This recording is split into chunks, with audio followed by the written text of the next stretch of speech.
Vous êtes les bienvenus sur Téléthon 85. Nous sommes ravis de vous retrouver en ce début d'après-midi avec l'ensemble des personnes qui travaillent à la réussite de ce beau projet 30 heures d'émission. Avec Simon Philippot à nos côtés. Bonjour Fabrice, très bien et toi? Parfait.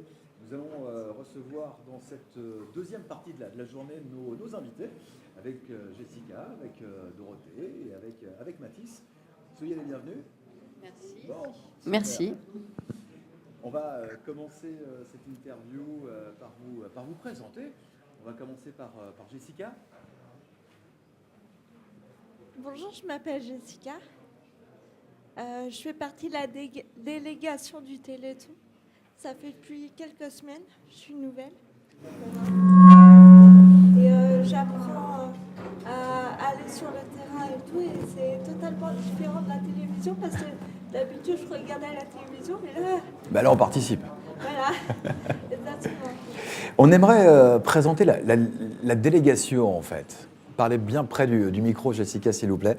En quoi consiste la délégation pour bien qu'on comprenne le but même?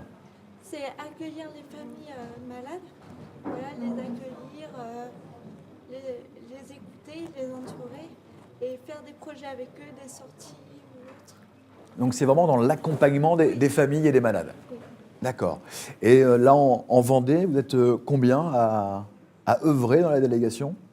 On est plusieurs. Après, je ne peux pas vous dire exactement, vu que je suis nouvelle, je ne connais pas tout pour l'instant. En tout cas, c'est une bonne recrue.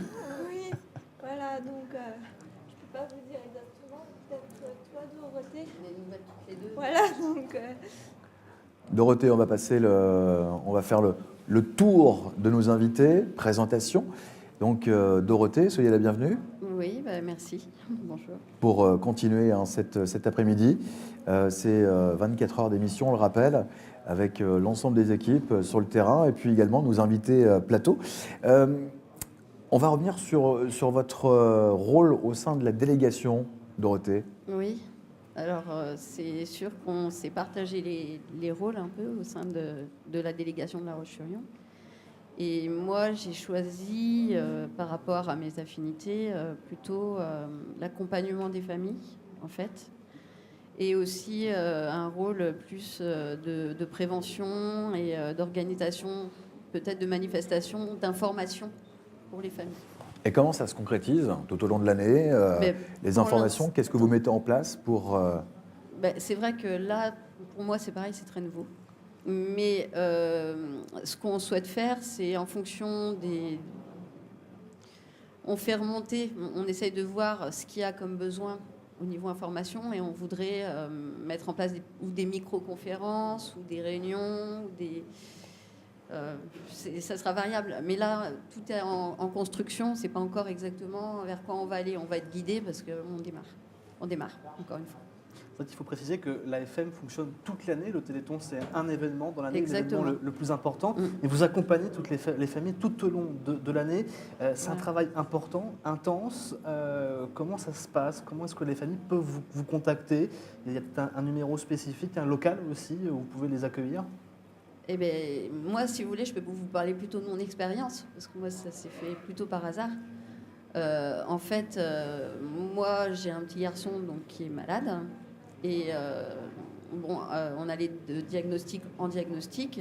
Et à un moment donné, le diagnostic qui est tombé assez récemment, c'était une maladie de Charcot-Marie-Tooth. Et comme je cherchais des informations sur cette maladie-là, je suis allée sur Internet. Et sur Internet, j'ai trouvé le numéro du Téléthon à Évry. Et quand je me suis sentie prête, j'ai appelé là-bas. Eux, ils ne viendront pas, en fait. Ce qui est très bien, c'est qu'au niveau de la démarche, c'est que c'est à nous, quand on est prêt, d'aller vers le Téléthon, vers Évry en particulier, et ils nous redirigent après vers les secteurs qui nous concernent. Et voilà, donc moi, une fois que je les ai eus en contact, il y a des personnes qui deviennent un peu référentes et qui nous accompagnent selon nos souhaits, nos besoins, mais qui ne font pas intrusion, qui ne s'imposent pas, ils sont là vraiment juste pour nos besoins. va peut-être continuer la présentation, parce qu'il y a Vas-y. Mathis qui n'a pas encore parlé, qui peut-être nous dire aussi quelques mots sur son rôle, à la fois durant le Téléthon et aux côtés de Dorothée et de Jessica.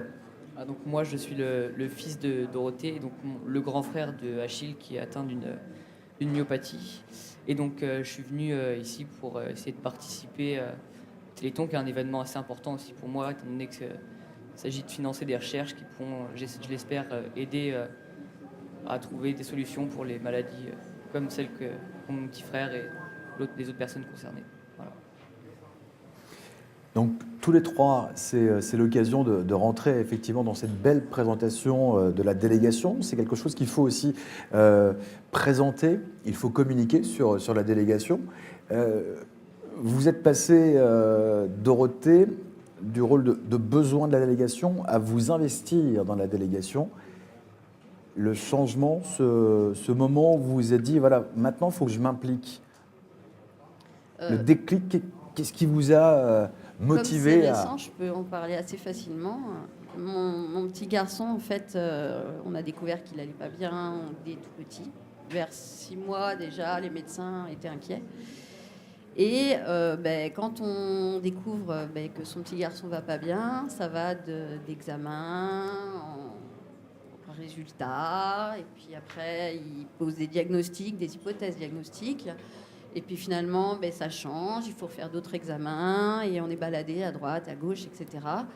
Et puis on a aussi le regard des familles, le regard des amis, le regard des gens qui sont autour de nous, qui ne comprennent pas forcément la pathologie de notre enfant. Puis nous, on ne la connaît pas. Moi, je n'ai pas de diagnostic précis sur la pathologie de mon enfant. Donc on ne peut pas vraiment donner d'éléments. Donc on ne peut pas leur expliquer pourquoi à un moment donné, il va courir, puis 2 minutes après, il va être dans un fauteuil roulant, quoi. Donc tout ça, c'était un petit peu dur à porter. Et au moment où on m'a finalement dit, avec presque assurance, qu'il avait une maladie particulière, la maladie de Charcot-Marie-Tooth, je me suis dit, là, je veux savoir. Je veux savoir où je vais, je veux savoir ce que c'est que cette maladie.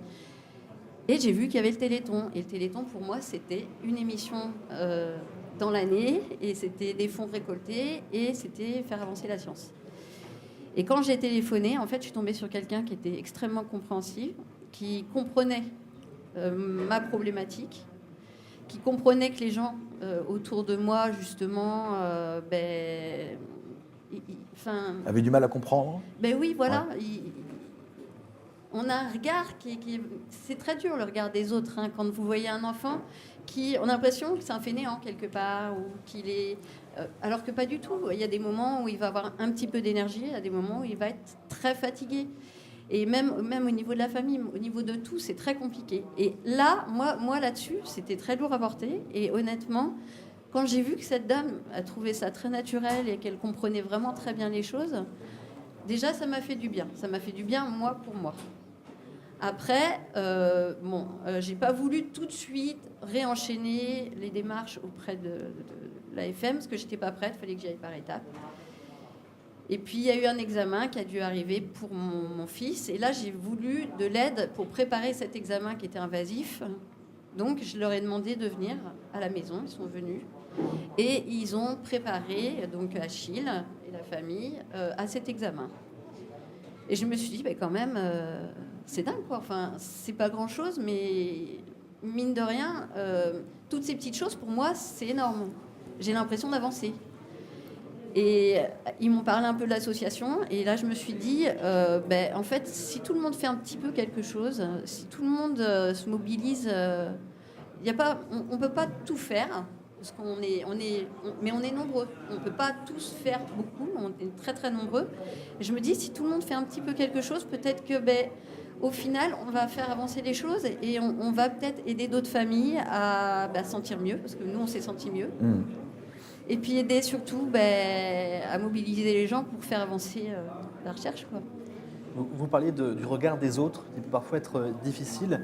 On sait que les jeunes, les enfants, entre eux, peuvent être aussi très durs.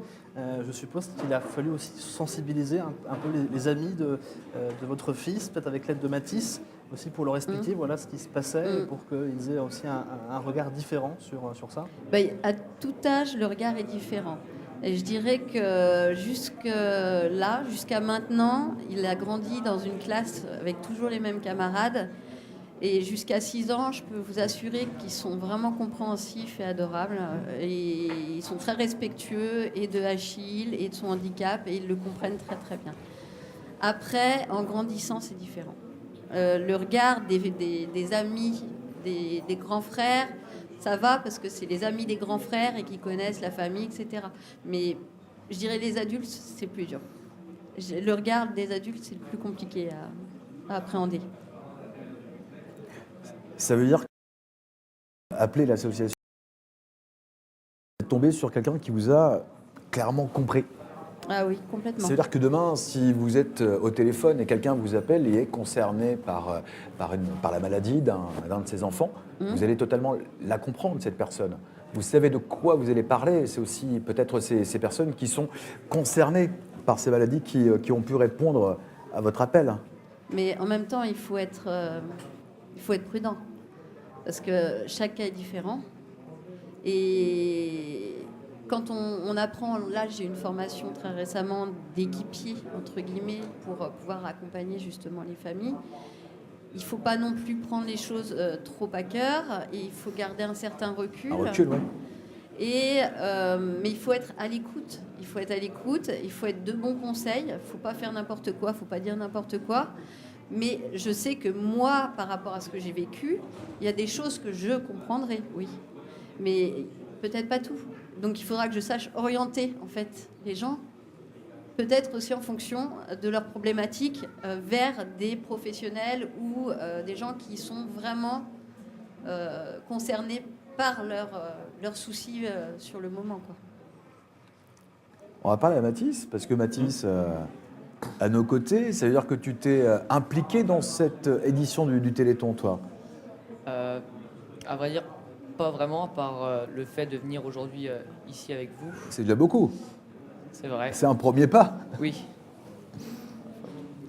Et t'aimerais, dans les éditions prochaines, t'investir plus, peut-être mettre en place un événement, faire partie d'une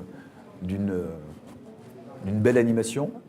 Oui, pourquoi pas. Enfin, j'espère pouvoir participer en tout cas et donner de moi-même pour avancer. Ben, c'est parfait. C'est parfait. Jessica, si Oui, on va donner le... Passer le micro à Jessica. Alors, est-ce qu'il y a de beaux projets en cours? Est-ce qu'il y a des animations, des rendez-vous qui sont en train d'être préparés par la délégation?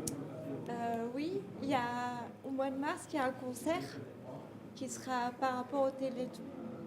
Et au mois d'avril, il y a un réseau bénévole. Et au mois de juin, on va à Paris avec des familles. Donc, il y a plein de choses. Oui. Et comme Simon le disait très justement tout à l'heure, c'est toute l'année. Ça vit toute l'année. C'est pas que 30 heures avec un relais télévisuel, avec tout ça. C'est tout au long de l'année. Il est bon aussi de le rappeler. Oui. C'est vrai.